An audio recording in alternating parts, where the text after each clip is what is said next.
How is it going, boys and girls? Welcome back to Key West Waterman. My name is Aaron Young. I'm actually secretly super excited today. This is something I've actually wanted to show for quite some time. As you know, on the channel, I do my best to keep things realistic, and I've always been honest and transparent with you guys. And quite frankly, not a lot of people know where their fish comes from. They don't know how it just ends up on their plate in the restaurant, and I think that's kind of mind-blowing to me how many people I get that are kind of oblivious to that. So today I am out on a real deal working yellowtail commercial fishing boat. My good friend over here, Jose, was kind enough to let me come out, and we've got X as well working. My job here today is not to get in their way, but I would kind of like to tell their story and shed a little light onto what actually happens out here. And what I'm about to show you, not a lot of humans ever kind of get the, actually just not a lot of humans ever get the chance to see this, quite frankly. And I can come back here and show you how many thousands of snappers are just sitting behind the boat. And to you sitting at home, you probably go, oh, they go out there and put chum in the water and all these snappers just show up and they catch them and they go home. But what you don't realize is how much it takes to lead up to this moment. And I'm sure Jose could probably talk for hours and hours about this. How long has your family been out here commercial yellowtailing? For my dad, over 35 years. 35 years. So, and I'm a little ignorant compared to him on this, but they spend thousands and thousands of hours, thousands and thousands of dollars just getting these fish to this point. If you've ever been yellowtailing, you see in my episodes, the fish don't come up to the boat like this. And this is just persistence and time and dedication. And I personally think it's, I won't say a lost art, it's a, It's unique. it's a very unique art. And not a lot of people understand what actually, again, I'm being a little redundant, but not a lot of people understand what actually goes into it. And I think it's really a special thing. So today, what we are doing, oh my gosh, look at all these yellow jacks. I'm just bringing you along and showing you how this works, start to finish. We've been out here, we left the dock at 5 a.m. this morning. And it is, I think 7 a.m., sun just came up, and these boys are working. This is it, day in, day out, the grind. This is how they pay their bills. A little different than your regular 9 to 5, but I'm just happy to be out here. Kind of show you guys what actually goes on. So show you some highlights. We're gonna talk through a couple of things, and hopefully you guys enjoy.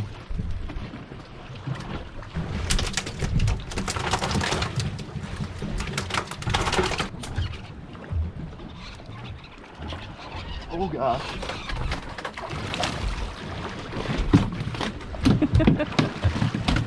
Big yellow jacks trying to eat the big yellowtails.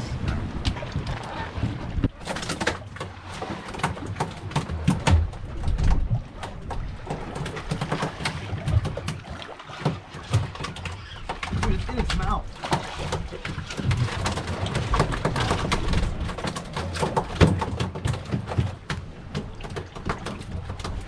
So I think the first thing you probably noticed looking at this is Mr. Jose here has no reel on his rod. No? Just a rod blank, straight to monofilament and a hook. Again, this is an art. They've perfected this over the years. And if they spend enough time, get these fish close enough to the boat, they don't even need a reel, it just saves time. And out here, commercial fishing, time is money. That's right. Every fish that comes over the rail is money in the bank. And again, they're just out here doing a job. They're trying to feed their family just like the rest of us are. Just in a little different fashion. Oh, you see the yellow jacks. So it's wild. We've got these, are they probably 15-pound yellow jacks? Around there. Trying to eat these yellowtails. These yellowtails are 17, 18 inches. Yeah. Trying to eat them whole. He's probably got bumps on him. The old tail wrap, baby? Tail wrap. Hey. Oh, look at this. Pretty fish. This is where the catch of the day comes from. If you're eating snapper in Key West, there's a good chance one of these two fellers caught it.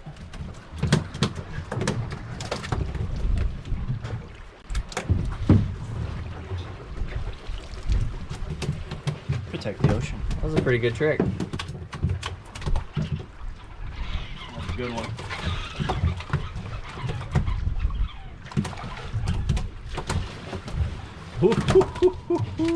There's your extra large. That's full size right there, baby.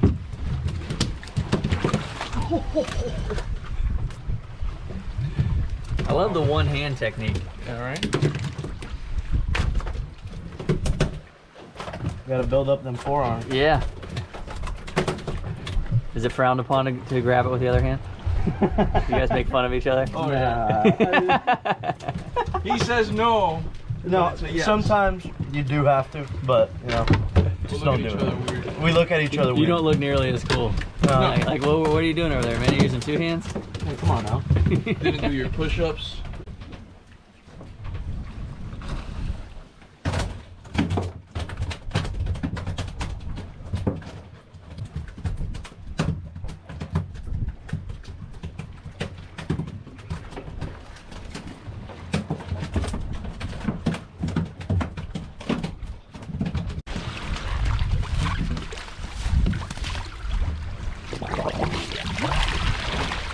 So you can see a little different chum bag than I use.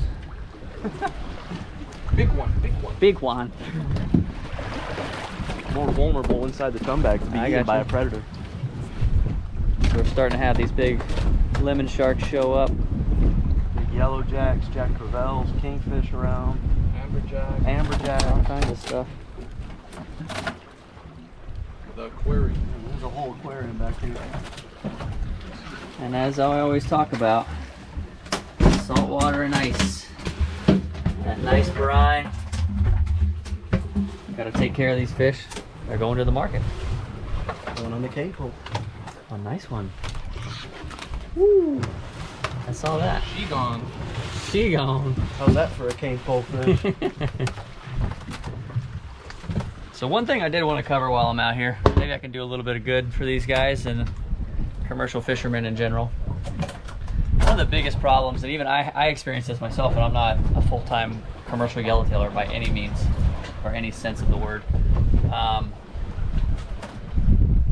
If you see these guys out here, you see this style boat, do your absolute best to steer as far away from them as you can. General rule of thumb for me, I try to stay at least a half mile away. What you have to realize is not only are they working on these fish right here, but they have this chum slick back here out the back of the boat, and that's bringing all new fish in and just keeping everything around. I've had people come and literally run right across here, and again, it takes thousands of dollars to get these fish to behave this way. So if you come up behind their boat and run through this slick, come up and anchor right next to them, you can really kind of ruin things and how they have them working. So just keep that in mind. I'm gonna say it again, these guys are working. I have nothing but respect for them. I've done a lot of jobs in my time, and I will tell you, commercial fishing is by far the hardest job I've ever had. Ah, now they're biting. They be biting.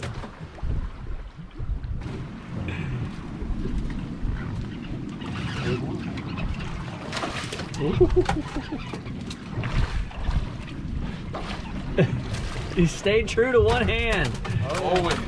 That's a big one. So what does, I mean, that's a 21 inch yellowtail. What does that fetch at the market, ballpark? Being an extra large, it's around probably $5, so probably around $15–20 fish, more or less. Wow. And if I understand correctly, from what I remember, they're graded by size, and the price varies by size. The smaller ones pay less, the bigger ones pay more because they yield more fillet. Yep, Yeah. more fillet. Okay. That was my understanding of it. These XLs tend to be what restaurants use for fillets Yeah. and whatnot. Smaller fish is your whole fried yellowtail. Catch of the day. Yeah. Catch of the day. That's what you see on the chalkboard, right? That's right. So question, why did you switch rods? So right now the fish is backed up a good bit. Now it's just concentrated, really, really big fish. I got you. I mean, every fish back here right now is over 2.5, 3 pounds, some 5 pounders. And these can handle them better? Yeah, these rods can reach a little bit more. Okay. And you can actually have a little bit more play with this rod. I got you. prevent what just happened, but that's on me. That's user error. You should use 2 hands. Never. Never that. That's a nice one. There you go. $20 bills, baby. That's it.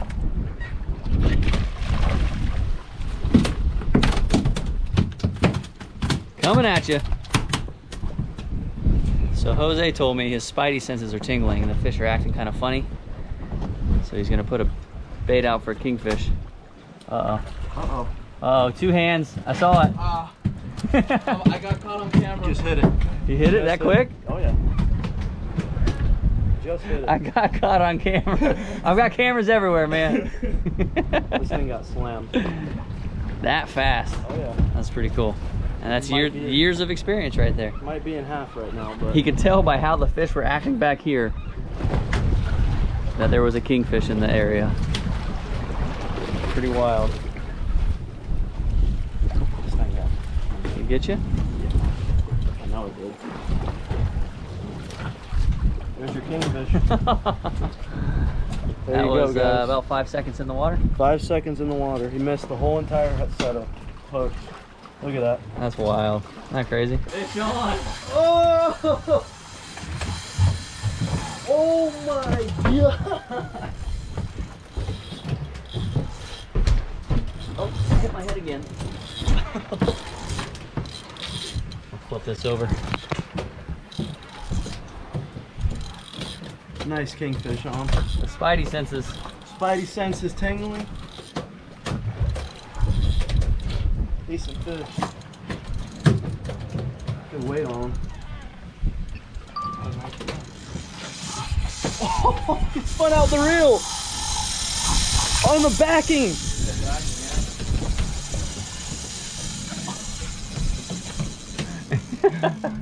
Today, Hey, you started it. I started it. I thought the GoPro was still rolling. Whew. Nice one. Smoker. Spidey senses. Spidey sense is tangled. I thought I had the camera there. I missed the audio. I'm and gonna kill him so you get a video visual. holding him or whatever. Yeah.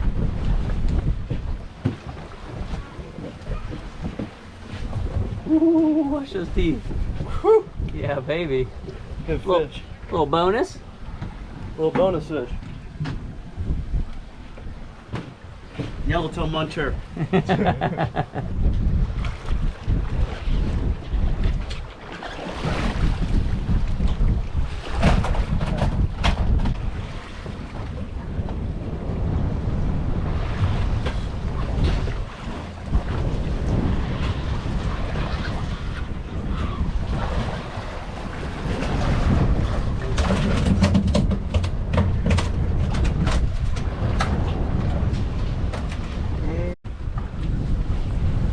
There's some full-size yellowtails.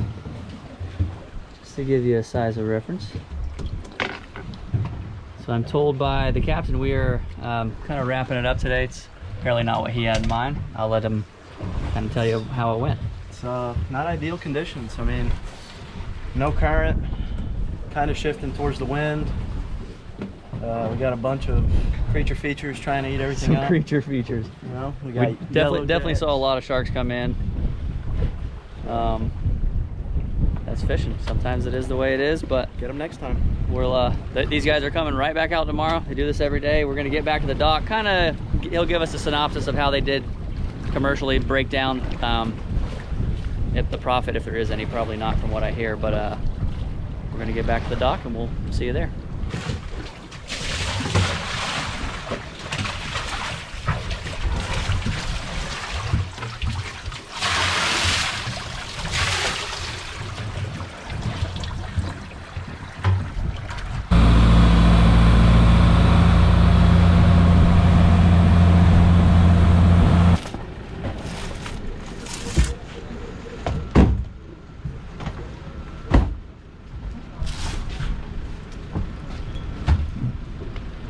The work never stops as a commercial fisherman, I will tell you what. Never ever.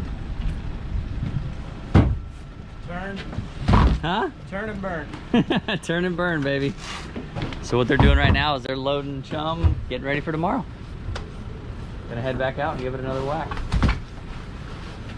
So what would you say, I mean, realistically, you know how my daily profits, not counting monthly expenses, what would you say daily? Did you make any money at all? Break even? Where you at? I'll be honest with you, the kingfish probably was the one that saved the day. Really? That kingfish made up for, I'd say, 4 blocks of chum almost. So if you're not familiar, these blocks of chum are almost, what are they now? Almost 25 bucks a piece probably? 17, 18 Oh, bucks. well, at bulk, yeah, but off the shelf they're about 25. They get them for cheaper, but you got to realize they're putting 3 and 4 in there at a time, so it adds up very quickly. They have a lot of expenses to cover. So I'd say the kingfish probably was the one that saved the day. And made sure you didn't lose money. Yes. So we probably went a little over even. Just a little over even. And my findings, commercial fishing, if you didn't make a lot, you didn't really make any. You did. Considering the monthly expenses. That's right. But I hope you guys enjoyed it. That's kind of a little insight. I know it's really hard to do justice on something like this if you are a commercial fisherman watching. There's no real way to capture the essence of what it actually is. I did it for such a short time. I have more respect than I can explain for these guys. Literally some of the hardest work on the planet, and it's the reason you guys get to have fresh fish on your plates at your favorite restaurants. So huge thanks to Jose and X for having me out. I cannot thank them enough. Anytime, bro. I think that's all we've got. Hope you guys enjoyed it. Leave a comment if you got any questions. If I don't know the answer, I'll call this guy. And we'll see you on the next one. Subscribe. Yeah. Later.